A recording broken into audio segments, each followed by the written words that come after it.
Hello guys, it's Saw1914 and I'm here with a quick little review of the Prusa Multi-Material 2S configuration. I thought I'd develop and release this video so that anyone who's looking into getting the new version with the 2S sort of knows what to expect. So let's begin.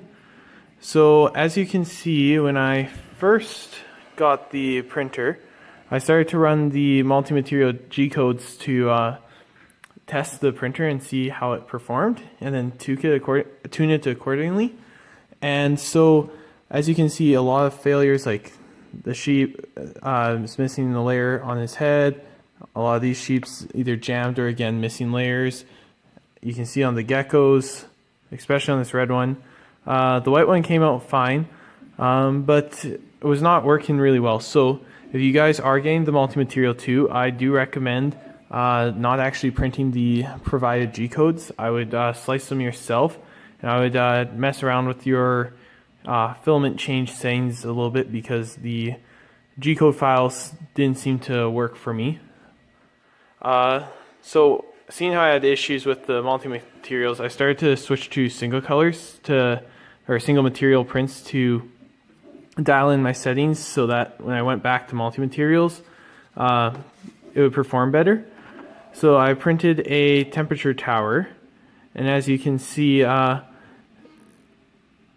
surface got better around the 205 to 190 range, and I ended up printing around 200 to 195 just because I like the finish compared to the other layers.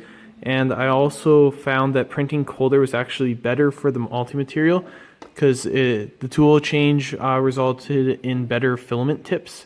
I'll get to those later on in the video, but essentially when the machine goes, the filament goes down through the extruder, and as it comes out, it's going to have a bunch of stringiness and pointed tips, and if it's too big, it's either going to jam on the way out or it's going to jam on its way back in. So you want to get nice perfect tips every time so that you avoid the jams, and that's how you avoid the skipped layers. So as you can see, I've printed several single color and single material prints. This is the Mk2 tolerance test, the original one. And as you can see, I get down to, I believe it was 0.15 millimeters tolerance. It's really tight, like it's movable, but you can feel the resistance. 0.2 is definitely free moving. And yeah, I broke off one of them accidentally.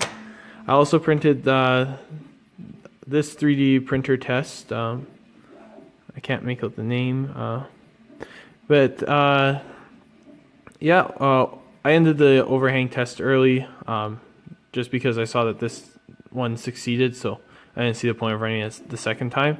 I was really impressed with the bridging on it, and the support materials part was the worst part of the test. I couldn't remove the support material, but I think that might be due to the file rather than the printer.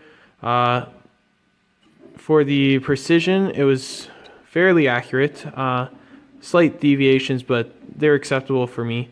And I've printed several different parts for my robotics club that were proxies until we got machine parts. So the dimensional accuracy is pretty good on this.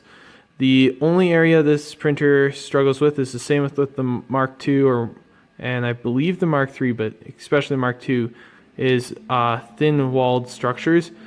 They sort of wobble a bit as there's not enough time to cool between layers and there's not enough strength. Let's see. You can get some pretty fine results, like the spire here. I was surprised that on this futuristic city, the spire actually, you can see through the little pieces, and that came out successfully.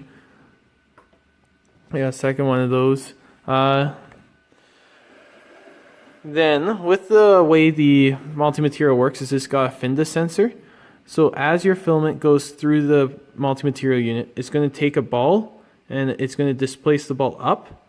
And then when it goes up, your old Prusa induction probe or now your FINDA probe will detect it and know that you have filament loaded in your multi-material.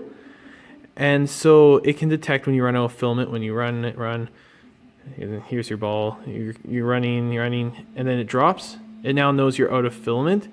So I wasn't actually intending on testing it. I queued up a print and assumed I had enough filament, but I did run out. I did not have the exact same filament, so as you can see there's a slight color change, but it was able to detect when we ran out of filament, and it was able to successfully stop and await user intervention. So thought I'd pass that along. And I have actually run into that one other time quite recently when I was printing parts for the upgrade to the 2S. So that is something to note, is the filament runout does work quite successfully.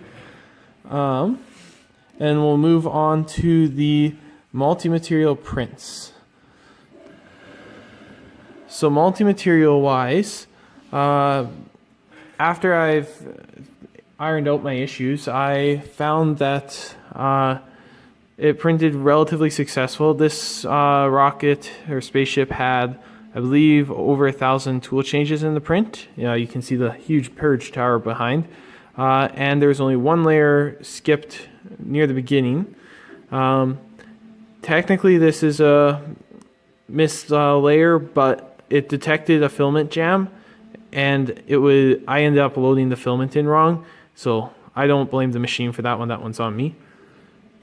I did, as well as testing the different colors, I also tested different materials. I haven't done anything too crazy and exotic. I'm probably going to try something like TPU and ABS or PLA in the future, but this is actually, the green is ABS and the black is the Prusa PET. So it's actually two different plastics. I talked about this in another video, but yeah, they are bonded, and I think this is one of the strengths of the materials. It'll actually change the temperatures between the two. I noticed that the bed, or the hot plate, it remains the temperature of the first filament that's deposited. So even with the hot end changing temperatures, the heat bed stays constant. This was actually my first, because I've done several multicolor prints, but this was the first one that I got without any layer skips whatsoever, and came out quite nice. I'm quite happy with it. It's a bigger print though. And then, so with the multicolor prints, you end up having these huge purge blocks that sometimes have more plastic in them than the model. Some people dislike that waste. I can live with that amount of waste for the results that I get, but one way you can minimize it is for the Prusa design contest. I designed these Joseph Prusa LCD knobs, so I got them in both directions, and they're multicolor so that you get all the details. But I only did it for a handful of layers, and then I went to solid black. So what I did there is, instead of having a purge block that's the whole height of the model or similar, I ended up with a purge block that's paper thin. So only for the layers that there were tool changes, there were it cleaned and purged the nozzle. So that's one way you can reduce waste. Another way is if you do have another thing, like if I printed something like this, just for a point, the purge block would be hollow in this height range. So it's your colors, the layers that have colors require the purge block. So that's one way you can minimize the purge block size. So some of the things I did immediately, or to remedying my issues with the multi-materials, is within the first couple prints, I replaced the PTFE tube that runs from the top of the multi-material unit down to the extruder. The reason for that is the PTFE tubes included by Prusa are really nice and have amazing precision. They're very, very close to 1.75. I believe they're 1.80 millimeters in inner diameter. However, I found that by having it so specific, if because that was back before the second sensor is active, you had to set the distance from the multi-material to the extruder. So if it didn't do that perfectly, or it slipped a bit or ground a bit in the multi-material, it would end up failing your print, and that's causing your layer skips. So what I did was I overshot that, and I put in a less precise PTFE tube, and by doing that, I was able to have some play, so it would flow through, so it'd go through the one end from the multi-material, go all the way through to the other end, and it would push out, say, an extra 2 millimeters more than the distance allowed. But because it had a higher or larger diameter, the filament then flexed inside the tube, taking up that extra length, and that way I always had pressure on the Bondtech gears in the extruder, so I reduced the chance of a skipped layer there. So when you're tuning your multi-material unit, basically I did a lot of unloading and loading manually, and you're trying to look for where the filament's grinding in the multi-material. That's how you know you need to either reduce tension in the multi-material PTFE tube lines, or so here's another one. This one's bad, it's got quite a few. And one over here, right there. Not gonna focus.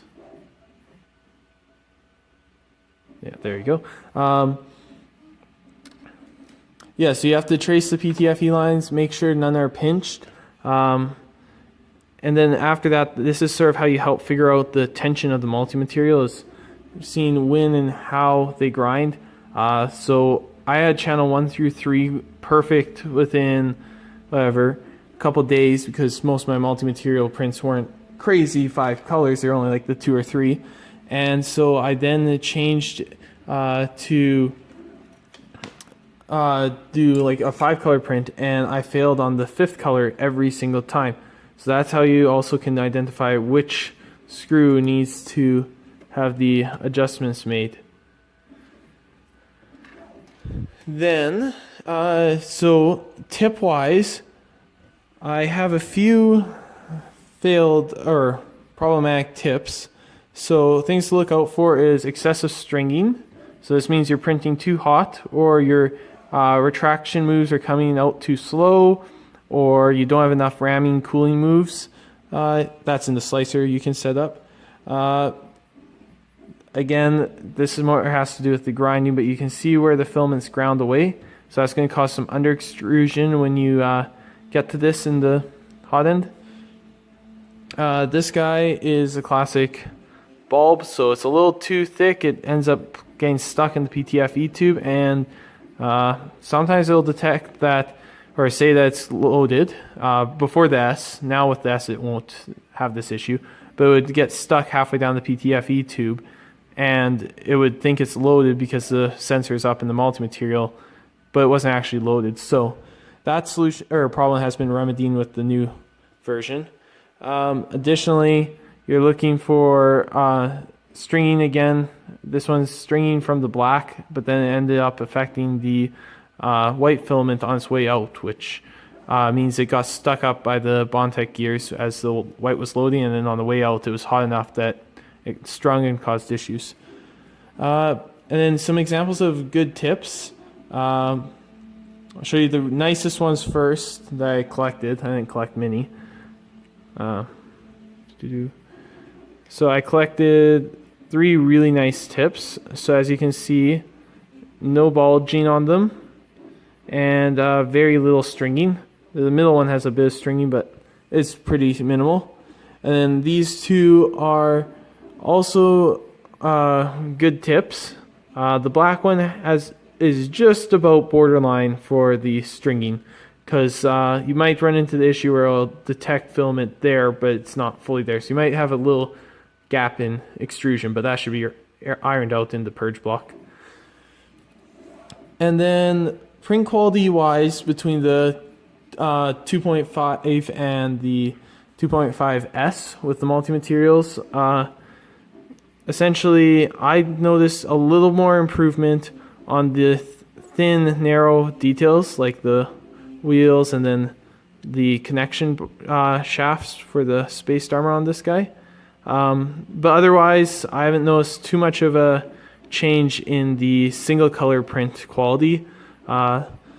And I haven't had the filament run out on it yet, and multi-material seems to be going successful so far. Fingers crossed I don't jinx that. But yeah, I can give a quick look at the printer. So over here you can see I'm running a Mk2 2.5. So you got your threaded rods as your body. So how this works is you load your filament and you load it all here and with all your other spool holders, and then you feed it through your buffer. It comes down, and the buffers, the way it works is your filament, as it goes in, you line it up, you feed it in, you set it up, but then when it does the tool change, it will extrude or retract the filament, and the filament, instead of going the short path, will then bulge out here, so you don't have to have your auto rewinding spools with this setup. It then comes up to your multi-material unit, and so here's your first filament sensor. So this helps you for your tool changes. Yeah, so for the multi-material unit, the things I'd recommend doing are checking your friction on all your different channels, and I would also recommend getting your tension in correct before you try any crazy prints. And again, I really recommend switching to PTF E-tube. I've also put a clear one on today, so I like the clear one more than the white because now I can actually see whether or not I'm having a successful or unsuccessful tool change. Then, as you can see with the new extruder setup, you have this giant tumor-esque thing. So this is an infrared sensor. So this is now your extruder sensor for filament. So this detects if the filament successfully gets from here down, well, from the multi-material down to here, or all the way to the Bondtech gear. It just is up there. And so it has worked quite successfully. I had a stringing issue because it's printing too hot, and it ended up jamming repeatedly. So this was able to detect it, and finally I figured out that I needed to open the case and clean out the Bondtech gears, and so that saved me a headache later on. How it works is as the filament comes down, it goes in. Your idler Bondtech gear is on the door, and so when the filament goes in, the door is pushed out. So when the door is pushed out, the lever gets pushed in, and it breaks the infrared laser and triggers the gate, so it knows you have filament. So when you're assembling it, you might have some issues. You can go into support, and if you go down to the bottom of support to sensor info, you can see the infrared is reading 0. I don't know why it's reading 0 right now, but essentially what you want to do is when it's unloaded and you just build it, you want it to read 0. If it's reading 1, you're going to shift the whole unit here. You're going to loosen the 2 screws there, and you're going to shift it to the left. Yeah, once you get that to work, you're good. If you can't get that to work, you're going to then take the little door, and it's going to have a shape like this. You're going to come and you're going to cut a section off that very thin sliver. You're going to keep testing it over and over again to see if you can get it to 0. Once you got to 0, you're fine. So I've actually trimmed mine a bit. But yeah, overall I really like the multi-material setup. It's a major improvement over the first generation multi-material and even just the multi-material 2 non-S. So yeah. That's it for this video.